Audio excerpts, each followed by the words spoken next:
So as I mentioned, for my birthday last week, I went with my wife to see the Justice League in theaters. And one of the great features of our local theater, or one of our local theaters, is the luxury studio that it has. It's not every room in the theater. And I really feel like I've talked about this already, but I have an update to it. So basically, the luxury studio has leather recliners that are automated, fewer seats. There's only about 40 seats in the whole auditorium.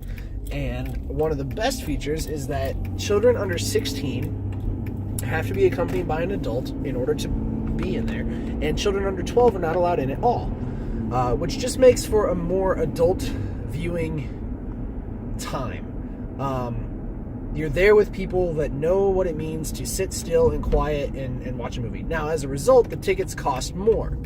And that is one of the main reasons that I'm okay with paying the extra cost, because I know that this theater is going to be with people that paid a lot of money, more money than a typical theater seat, to watch this movie. So, long story short, there were some kids in our theater that were under the age of 12. In fact, there were quite a few kids in this theater under the age of 12.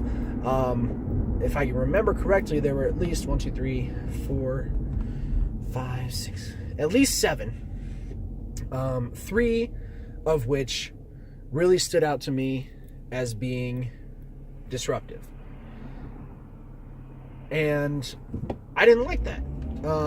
I paid a good amount of money for these tickets for my wife and I to come and enjoy my birthday. You know, because it's my birthday, everybody should be aware and treat me with respect and dignity. And if it's not my way, it's the highway. Remember that.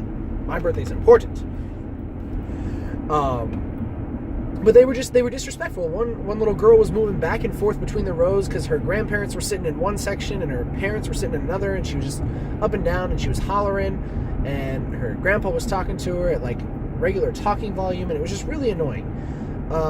And so I sent a tweet out to the theater and said, hey, it was my understanding that the luxury studio was reserved for people over the age of 12 only. The children under the age of 12 were not allowed in. And I got a quick reply back that same day. In fact, before the movie was even over, I got a reply back. And when I checked it later, it said, that is the case. Please visit our website and fill out the feedback form. So I went to the website, found the feedback form. It was very, very thorough. I just described the situation basically as I've just described it to you now.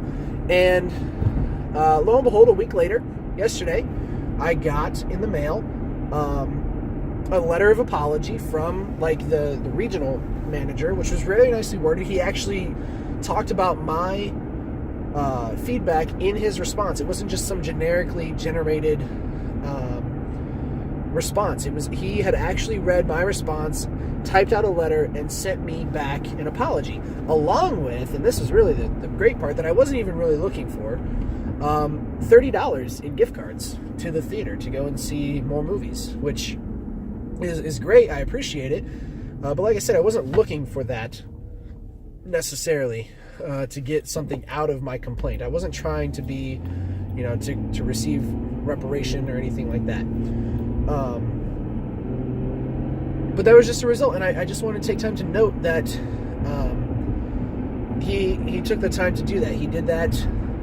He read my response, or he read my concern and responded accordingly and genuinely, and took care of my issue. And I feel as though he is going to follow through on what he said he would do and talk to the management team about. He explained why it was the case, and I understand, there are some circumstances that don't allow it. But I'm just interested to see how my response or my feedback changes the way the theater is run. It's just a small example of, I'm going to say, being a squeaky wheel.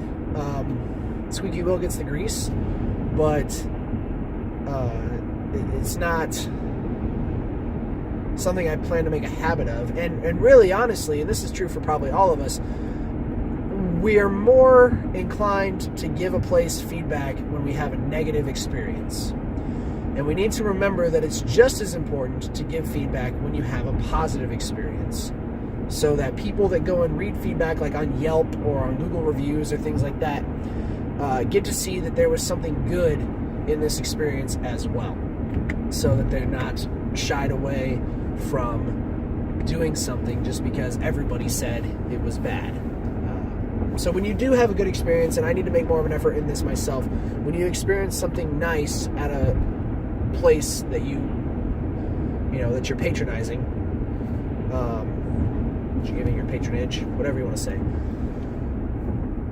just make sure to note that as well. Don't just always give negative reviews. Make sure to try to make a point. Make sure to try. Just make sure to point out when something goes well also. All right, I'll see you tomorrow.